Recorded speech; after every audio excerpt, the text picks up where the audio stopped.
안녕하세요, 여러분. 오늘도 여러분의 시야를 탁 트여줄 세상 돋보기가 왔습니다. 다들 오늘 점심 뭐 드셨나요? 혹시 식당 사장님이 유난히 피곤해 보이진 않으셨나요? 점심 한 끼, 커피 한 잔 파는 일이 뭐 그리 대수냐고 할 수도 있겠지만 그 웃음 뒤에는 정말 처절한 사투가 숨어 있습니다. 오늘은 우리가 매일 마주치는 우리 동네 사장님들, 그러니까 자영업자분들의 진짜 속사정을 아주 깊숙이 파헤쳐 보려고 해요. 여러분, 화전민이라는 말 들어보셨죠? 살 곳이 없어서 깊은 산속에 불을 지르고 밭을 일구며 하루하루 연명하던 분들이요. 그런데 지금 우리 주변의 사장님들이 딱 그 꼴입니다. 아니, 번듯하게 가게 차린 분들한테 무슨 화전민이야 하실 수도 있는데 사실 그 본질을 들여다보면 소름 돋을 정도로 똑같아요. 안정적인 일자리라는 든든한 성벽 안에서 밀려난 분들이 오직 굶어 죽지 않기 위해 자영업이라는 척박하고 험한 산으로 올라온 거예요. 문제는 이 산이 이미 수백만 명의 화전민으로 가득 차서 활활 타오르고 있다는 거죠. 내가 살려고 놓은 불이 옆집 밭까지 타버리고 옆집이 지핀 불에 내 삶의 터전이 잿더미가 되기도 합니다. 이제 더 이상 개간할 땅조차 남지 않았는데 성벽 안에서는 매일같이 새로운 사람들이 산으로 밀려옵니다. 이건 이제 건강한 경제활동이 아니라 서로의 살점을 조금씩 떼어주며 단 하루를 더 버티는 거대한 데스매치가 되어버렸습니다. 통계를 보면 이건 단순한 현상이 아니라 국가적 비극에 가깝습니다. 우리나라 자영업 비중은 무려 24%에 육박해요. 미국이 6% 수준이고 가까운 일본도 10% 내외인 걸 생각하면 우리나라만 유독 기형적으로 많죠. 길 가다 마주치는 4사람 중 1명은 사장님이라는 소리인데 이게 과연 자발적인 창업일까요? 절대 아닙니다. 우리가 일할 양질의 일자리라는 성벽의 문이 너무 좁기 때문이에요.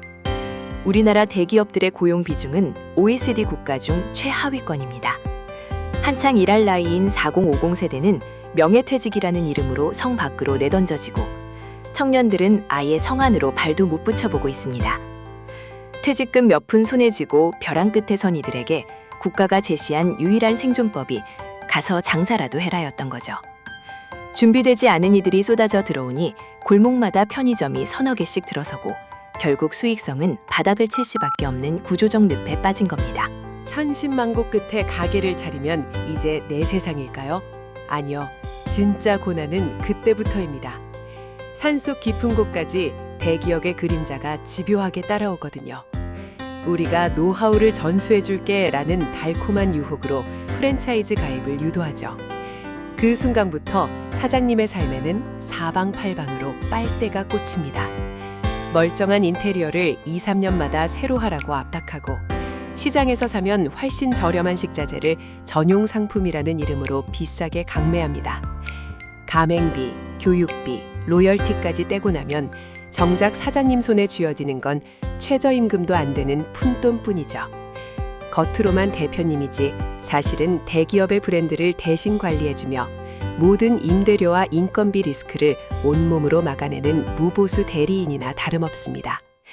여기에 최근에는 배달 플랫폼이라는 디지털 빨대까지 가세했습니다.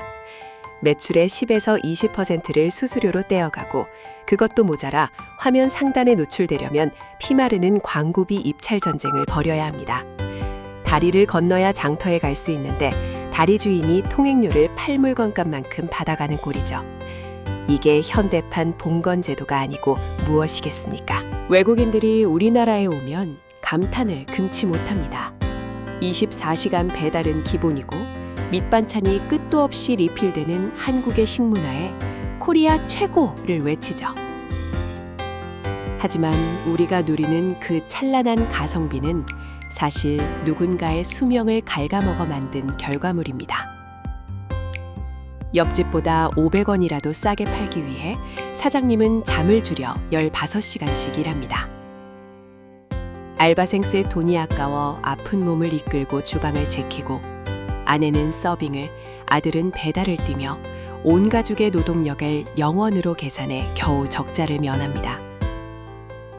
아이의 입학식이나 부모님의 환갑잔치 같은 일상의 행복을 포기하고 일터에 매여 사는 거죠.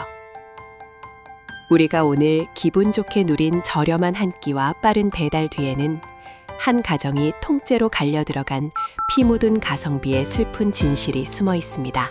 자, 앞서 말씀드린 이 모든 구조적 문제들이 결국 어떤 결과로 나타나고 있을까요? 그 참혹한 성적표가 바로 자영업자 부채라는 숫자에 고스란히 담겨 있습니다. 여러분, 우리나라 자영업자들의 전체 대출 규모가 얼마인지 아시나요? 무려 1,000조 원을 넘어섰습니다. 대한민국 1년 예산의 2배에 가까운 어마어마한 돈이 사장님들의 어깨를 짓누르고 있는 거예요. 더 무서운 건 빚의 질입니다. 3개 이상의 금융기관에서 돈을 빌린 소위 다중채무자 비중이 자영업자 10명 중 7명 꼴이에요. 1금융권 대출이 막히니 이자가 비싼 2금융권, 카드론으로 밀려나고 그 돈으로 다시 이자를 갚는 악순환에 빠진 거죠. 이건 사업 확장을 위한 투자가 아니라 임대료를 내고 생계를 유지하기 위한 생존형 부채입니다.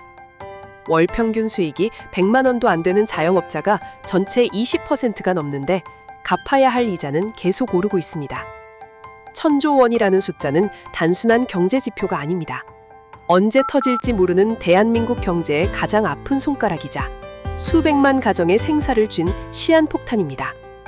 몸으로 때우고 가족을 갈아 넣어도 도저히 넘을 수 없는 이 거대한 빚의 장벽 앞에 우리 사장님들이 홀로 서 있는 겁니다. 여러분, 이제 사장님 힘내세요 라는 말은 넣어두기로 해요. 그건 아무 대책 없이 조금만 더 고생해 라고 말하는 잔인한 격려일 뿐입니다. 이제는 근본적인 구조를 뜯어 고쳐야 합니다. 안정적인 일자리라는 성벽을 튼튼히 하고 대기업의 약할적인 수수료와 플랫폼의 독점을 법으로 엄격히 다스려야 합니다. 또한 한 번 실패하더라도 영원히 낙오되지 않도록 사회적 안정망이라는 사다리를 튼튼하게 놓아줘야 합니다. 우리 동네 사장님들이 이제 그만 벼랑 끝에서 내려와 우리와 함께 평평하고 따뜻한 땅 위에서 웃으며 일할 수 있는 날이 오기를 진심으로 바랍니다. 오늘 준비한 이야기는 여기까지입니다. 내일 점심엔 식당 사장님께 사장님 덕분에 정말 든든하게 잘 먹었습니다 라고 따뜻한 진심 한마디 건네보는 건 어떨까요? 그분들에게는 그 말 한마디가 거대한 파도를 버티게 하는 유일한 뗏목일지도 모릅니다. 지금까지 세상 돋보기였습니다.